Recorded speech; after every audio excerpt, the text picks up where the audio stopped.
Hi friends, welcome back to my new vlog. ಬನ್ನಿ, ಇವತ್ತು ಮನೆ ಪಕ್ಕದ ಮನೆಯೇ, ಅಂದರೆ ನನ್ನ ಮಗ ಇಲ್ಲಿ ಟ್ಯೂಷನ್ಗೆ ಬರ್ತಾಯಿದ್ದ. ಎಷ್ಟು ಮಿನಿ ಪಾರ್ಕ್ ಥರ ಮಾಡ್ಕೊಂಡಿದ್ದಾರೆ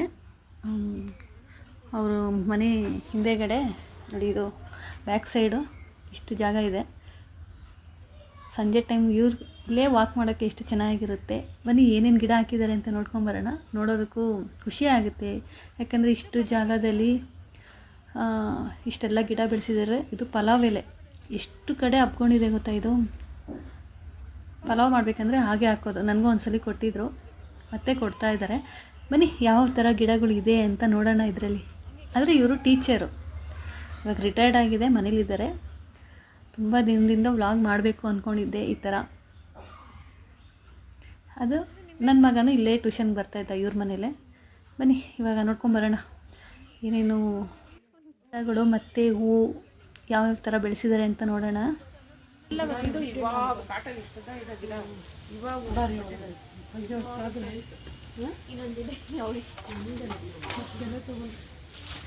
ಇದು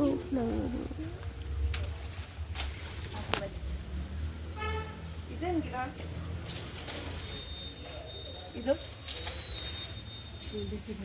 ಆಂಟಿ ಇದೇನು ಗಿಡ ಅಂತ ಇದ್ದಾರೆ ನೋಡಿ. ಫುಲ್ಲು ದೊಡ್ಡ ಮರ ಆಗಿತ್ತಲ್ಲ, ಅವುಗಾಡ 200-300 ಮೇಲೆ ಬಿಟ್ಟಿತ್ತು. ಎಲ್ಲ ಕಿತ್ಕೊಂಡು ಹೋಗ್ಬಿಟ್ರು. ಅದಕ್ಕೋಸ್ಕರ ಗಿಡನ ಬೇಡ. ಇದು ಬೇರೆ ಅಲ್ವಾ? ಇದು ಬೇರೆ, ಇದು ಬೇರೆ. ಇದು ಸ್ವೀಟ್ ಲಿಲ್ಲಿ. ಬಟರ್ ಫ್ರೂಟ್ ಏನು? ಬಟರ್ ಫ್ರೂಟ್ ಇಲ್ಲ, ಅದಕ್ಕೆ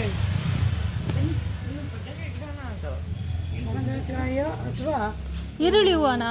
ಇದು ಈರುಳ್ಳಿ ಹೂವು ಗಿಡ. ಕುಂಬಳಕಾಯಿ ಅಂತ. ಇದು ಕುಂಬಳಕಾಯಿ ಅಲ್ಲ, ಕುಂಬಳಕಾಯಿ ಹುಚ್ಚಕಾಯಿ ಅಂತ. ಏನು? ಪಿಂಕ್ ಹೂವು ಬರುತ್ತೆ, ಪರ್ಪಲ್ ಹೂವು ಬರುತ್ತೆ. ಇದು ಮಲ್ಲಿಗೆ ಅಲ್ಲ ಅಲ್ವಾ?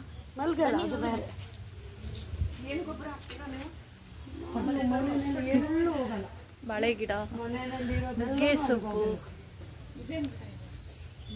ಏನೋ ಪರ್ಪಲ್ ಹೂವು ಬರುತ್ತೆ. ಬನ್ನಿ ಆಂಟಿ, ಬರ್ತೀನಿ ಬರ್ತೀನಿ. ಶೀಲಾ, ಶೀಲಾ, ಶೀಲಾ, ಚೆನ್ನಾಗಿದೆ ಆಂಟಿ. ಹೂವಿನ ತೋಟ.